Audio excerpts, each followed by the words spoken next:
নমস্কার বন্ধুরা, আশা করছি সকলে ভালো আছেন। আজকে যেহেতু গুরু পূর্ণিমা, সেহেতু সে বিষয় নিয়ে আলোচনা করা যাক।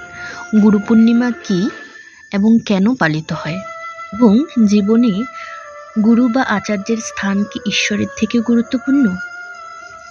গুরুর ব্রহ্মা গুরুর বিষ্ণু গুরুর দেব মহেশ্বর গুরুরেব পরম ব্রহ্ম তস্मै শ্রী গুরুবে নমঃ। অর্থাৎ জীবনে গুরুই হলেন ব্রহ্মা বিষ্ণু মহেশ্বর। হিন্দিতে একটা প্রবচন আছে, গুরু গোবিন্দ দুও খড়ে কাকে লাঘু পায়, বলিহারি গুরু আপনি জিন গোবিন্দ দিও বতায়। অর্থাৎ এমন একটা পরিস্থিতি যখন গুরু এবং গোবিন্দ বা ঈশ্বর দুজনেরই সামনে দাঁড়িয়ে আছেন, আমি কাকে প্রথমে পায়ে হাত দিয়ে প্রণাম করব। তারপরের লাইনেই আছে সমাধান। যদি ঈশ্বর এবং গুরু দুজনের সামনে থাকেন, আগে গুরুর পায়ে হাত দিয়ে প্রণাম করবে, কৃতজ্ঞতা জানাবে, কারণ তিনি আমাদের ঈশ্বরকে চেনান। প্রাচীন আর্য সমাজে শিক্ষক বা গুরুর স্থান কতটা গুরুত্বপূর্ণ ছিল বোঝা যায় যখন ছাত্র শিক্ষক বা গুরু শিষ্য পরস্পরকে সম্মানিত করতে একটি দিন উৎসর্গ করা হয়। তৎকালীন সমাজ ব্যবস্থায় অন্য কোনো সম্পর্ক এতটা গুরুত্ব পেয়েছে কিনা সন্দেহ।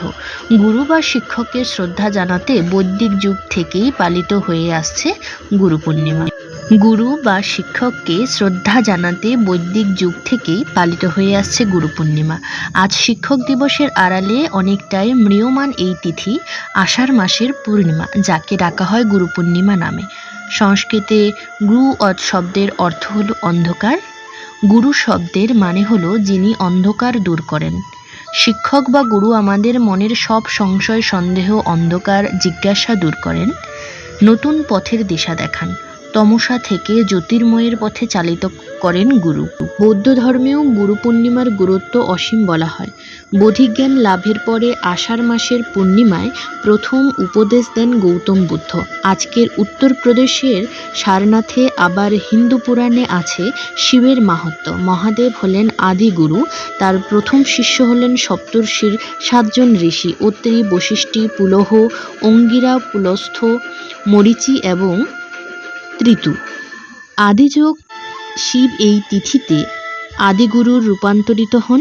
তিনি এদিন ওই 7 ঋষিকে মহাজ্ঞান প্রদান করেন, তাই এই তিথি হল গুরু পূর্ণিমা। জয় গুরু, জয় গুরু, জয় গুরু।